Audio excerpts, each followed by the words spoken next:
ఎమ్మెల్యేగా గెలిపిస్తే నియోజకవర్గంలో ఇల్లు కట్టుకుంటాను అని ప్రజలకు హామీ ఇచ్చారు. ఎమ్మెల్యేగా గెలిచారు. కూటమి సర్కార్లో డిప్యూటీ సీఎం పదవి కూడా పొందారు. అధికారంలోకి వచ్చి 16 మాసాలైంది. ఇంతవరకు సొంత ఇంటి ఊసే లేదు. అసలు నియోజకవర్గంలో ఇల్లు నిర్మించుకునే ఆలోచనే ఉన్నట్లుగా కనిపించడం లేదు. ఇంతకీ పిఠాపురం ఎమ్మెల్యే పవన్ కళ్యాణ్ ప్లాన్ ఏంటి? Watch the story. కాకినాడ జిల్లా పిఠాపురం నుంచి అసెంబ్లీకి ఎన్నికైన జనసేన అధినేత పవన్ కళ్యాణ్ చంద్రబాబు సర్కార్లో డిప్యూటీ సీఎం పదవిని అనుభవిస్తున్నారు. గెలిచిన వెంటనే నియోజకవర్గంలో ఇల్లు నిర్మించుకుంటానని హామీ ఇచ్చిన పవన్ కళ్యాణ్ అధికారంలోకి వచ్చాక ఆ విషయమే మర్చిపోయారు.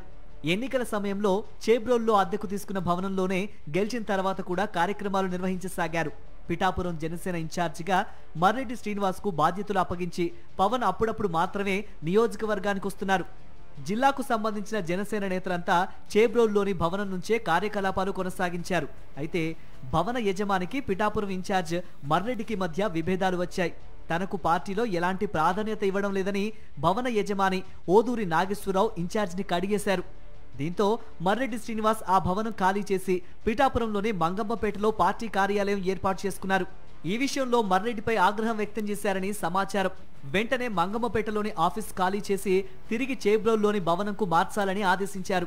కార్యాలయాన్ని గతంలో ఉన్న భవనంలోకే మార్చమని ఆదేశించిన పవన్ పార్టీలో 5గురితో కమిటీ ఏర్పాటు చేశారు.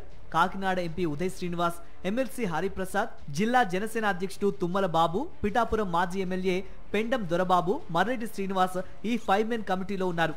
పిఠాపురం నియోజకవర్గంలోని ప్రతి గ్రామంలోనూ 5గురు కార్యకర్తలతో ఒక కమిటీని నియమించాలని 5 మెన్ కమిటీని ఆదేశించారు.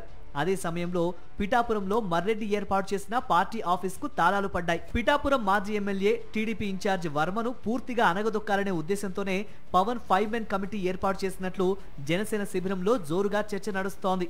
వచ్చే ఎన్నికల్లో టీడీపీ సపోర్ట్ లేకుండానే గెలవాలన్న పవన్ ముందస్తు వ్యూహంలో భాగంగానే గ్రామాల్లో కమిటీలు వేస్తున్నారని, త్వరలోనే మర్రెడ్డిని పిఠాపురం జనసేన ఇన్ఛార్జ్ బాధ్యత నుంచి తప్పించి ఆ పదవిని మాజీ ఎమ్మెల్యే పెండెం దొరబాబుకు ఇస్తారన్న ప్రచారం సాగుతోంది. మరోవైపు జిల్లా పార్టీ అధ్యక్షుడు తుమ్మల బాబుకు పిఠాపురం ఇన్ఛార్జ్ బాధ్యతలు ఇవ్వొచ్చన్న ప్రచారం కూడా జరుగుతోంది. మర్రెడ్డి శ్రీనివాస్ టీడీపీ ఇన్ఛార్జ్ వర్మను కట్టడి చేయలేకపోతున్నారని, పైగా పవన్ పరువు తీసేలా ఇటీవల పిఠాపురంలో కొన్ని సంఘటనలు జరిగాయని అంటున్నారు. మొత్తం ఈ ఎపిసోడ్ లో కాకినాడ ఎంపీ ఉదయ్ శ్రీనివాస్ పొలిటికల్ గా క్యాష్ చేసుకున్నారనే టాక్ నడుస్తోంది.